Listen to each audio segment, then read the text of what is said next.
Okay, thank you. Good morning. Hi, we're here from someplace in State College, Pennsylvania, at my home, with the third installment of Coffee with Rob. It's a series that Mad and I are doing together, and the point is being able to kind of provide parents with some tips that could be useful during our quarantine period, but it also can be useful at any time. So these tips are not specific to when we're quarantined in our homes. Today, we're going to be talking about making choices. What's going on in a teen's brain? And before I start, I want to thank our sponsors, and our national sponsor is Nationwide. And we wouldn't be here today without the support of Nationwide. So thank you very much for being able to support Coffee with Rob and the tips that we have. And with that moment of appreciation, I'll start. So we all want to know what's going on inside a teen's brain, because we spend time with our children, and there are times we go, oh, that's fantastic. And then there are times we go, huh, how did that happen? And so if we had a little picture into a teen's brain, if we had like a little guidebook or a map, I think that we'd all understand things better. And so what I'm going to try and do, without getting too technical or too biological about this, I'm going to share with you a little bit about what we've learned from our studies about what is going on in a teen's brain to help you. And then we'll end with a tip that will hopefully make things a lot cleaner and clearer for a lot of parents out there. Okay, so the first thing to remember to start off with is very important, is that a teen's brain is not going to be fully developed until they're not a teen anymore, and they're in their 20s. That's what our scientific studies have shown, is that the brain doesn't fully really mature and develop until sometime in the 20s. And it's possible that we'll learn that there are different parts of the brain that develop a little bit later as we get better at science. But for now, just try and think about it from the standpoint of somewhere between 20 and 24, 25, even later on, but certainly not until the 20s. So that means when we look at a teenager, we have to realize their teen's not fully developed. That's it. It's a biological fact. So if we think about other aspects of development, for example, most children learn how to walk by the time they're one year old, 12 months, 12 to 14 months, something in that ballpark. And they start speaking instead of babbling very clearly by the time they're about 2 years old. So you have children that, there's going to be differences. Some are going to walk earlier, some are going to walk later, some are going to talk earlier, some are going to talk later. But you're not going to have a child that's walking at 2 months, and you're not going to have a child that's walking at 6 months. Talking at 6 months with complete sentences, and they're not going to be able to read for a while. And so these are all things that we understand and we appreciate. Well, the teens' brains, the growth is just like that. And so we have to realize that when they're teenagers, that brain's still developing. And what we do during that time can help them develop better, okay? So with that in mind, let's just think about it a little bit here. The brain controls all the behavior that's going on in your body. A good colleague of mine, Dr. Byron Jones, said, no brain, no behavior, and he's right. So we have to think about what's going on in a teen's brain. And in a teen's brain, they're developing in different ways as the brain develops. And so one way it's really obvious to all of us, we can see this, is they're physically growing. Their body is physically growing. It's turning from a child's body into an adult's body.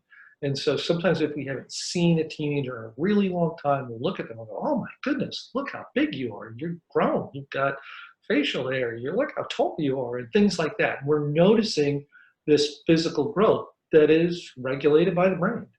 And so what happens there is that's one area of growth, physical growth. The second area of growth, and this is in no necessary order, is emotional growth. So as a child, we see a lot more or a lot less regulation of emotions. And as a teen matures into their later years, we see much more regulation, much better behavior in terms of emotional stability and things like that. And we all know, if you've been around teens, usually they're making a lot of choices in their teen years based on how they feel. I don't feel like doing that. I want to do that really badly. So there's a lot of feeling that goes on.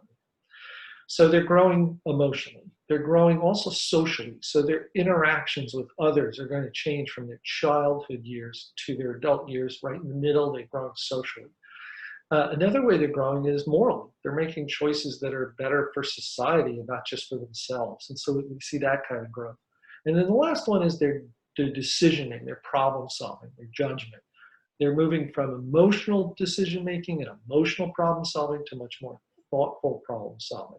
And so physical growth, social growth, emotional growth, moral growth, and thoughtful, or we call it cognitive, but thoughtful growth. And these areas are going to be different in each person in terms of which one's growing or maturing at a time. So it's kind of a big mix of things, and they might not be all happening at the same time. So you could see one of our children get very tall and very big, but they'll still make what we call kind of like, why did they do that decisions? And it's because they're physically growing and they're thoughtfully growing, but they're not growing the same way at the same pace. And so just because somebody looks bigger doesn't mean that they've grown socially, emotionally, and thoughtfully. So keep that in mind. So all these things are changing at the same time. So what's going on? Well, I kind of figured out a little bit a while ago. I think I might have done like my 8th large scientific trial where parents and teens, and I realized that there's different things that parents do to help their kids grow thoughtfully, the decisions, the problem solving things. And so this is going to roll into our tip for today. And one of the things that parents do differently is they ask questions differently. And the way that they ask their questions, some of these, they get the answer both ways, but one way they help build that skill of thought in a way. It's just like practicing walking or practicing any other skill, practicing an athletic skill, strengthening your body. You need to practice the thought skills. And so some parents are really good at this. So we're going to pass on a tip that will help all parents be able to do these things. So suppose you were talking with your teen about alcohol at a party. One way of asking that question would be, do you think it's good for teens at your age to go to parties with alcohol? And then some teens are going to answer that question with a yes, and some teens might answer with a no. Some teens might shrug their shoulders with a I don't know. And so what you're doing is you're asking a question that comes up with a sort of a yes or no. Do you think it is? And then you're going to get a yes or no from that, or a, I don't know. Do you think?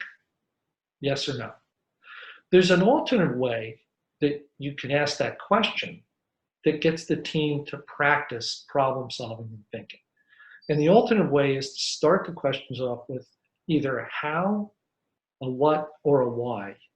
Okay, so why might you think that it's okay to drink at a party?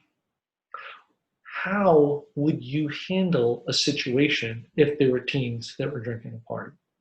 What are some of the things that you think that you should do or others should do? In a way, by asking the how, the what, and the why as a starting point, you're not getting a grunt or a yes or a no or an I don't know, because you'll know the answer with a yes, no, and I don't know, because you'll see they know, yes, they know, no, or they don't know, I don't know. You got your answer, but you didn't help them practice skills.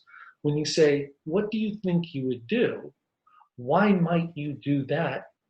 What other things might you do? How would you carry that out? You're asking them to formulate a plan in a way. And oftentimes, the plans that teens have, plan A might not be all that great by comparison to plan B if they thought about it a little bit more.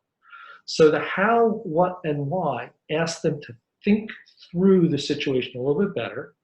They formulate a plan. And one thing that we know from decision-making studies that we've done is that when you can get your team to generate a plan A and a plan B, and maybe even sometimes a plan C, and then you can say to them, which one do you think might work best? Which one might you try? Or what are some of the things you think might happen if you do that? And again, these are the what, the how, and the why questions. And by doing this, you build communication with your son, daughter, your teen, but you also help them exercise their brain so they are better thinkers, and you're helping them become better decision makers and better problem solvers by asking us how, what, and what. So here, I'll give you again one more example. How might you do that? What do you think will happen if that happens? What are some other things you can think of that might work or work better? What kind of things do you think might happen that would keep that from working? And so the how, the what, and the why questions is something we talk about both in the high school version of the Power Parents materials and the middle school version of the Power Parents materials. And so the tip of the day is when you talk to your kids, get them to work on plans by using the words how, what, and why when you start your questions. All right, everybody. One more final thought. All of our states are starting to open up again.